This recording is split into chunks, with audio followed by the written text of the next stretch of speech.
How to set a sintering curve at Zirdent 10S Sintering Furnace. 1. Open the furnace. 2. Taking this fast sintering curve as an example. 3. Click on Program to select sintering curve. 4. Select the sintering curve that needs to be set.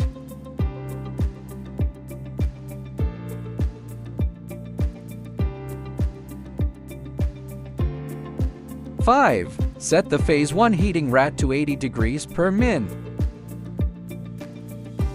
6. Set phase 1 maximum temperature to 1100 degrees. 7. Set the phase 2 heating rate to 15 degrees per min. 8. Set phase 2 maximum temperature to 1530 degrees. And the holding time is 3000 seconds. 9. Set the phase to maximum temperature to 1530 degrees.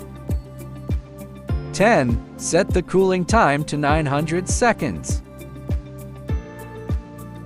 11. Set the oven temperature to 600 degrees and wait for natural cooling. 12. Start the program.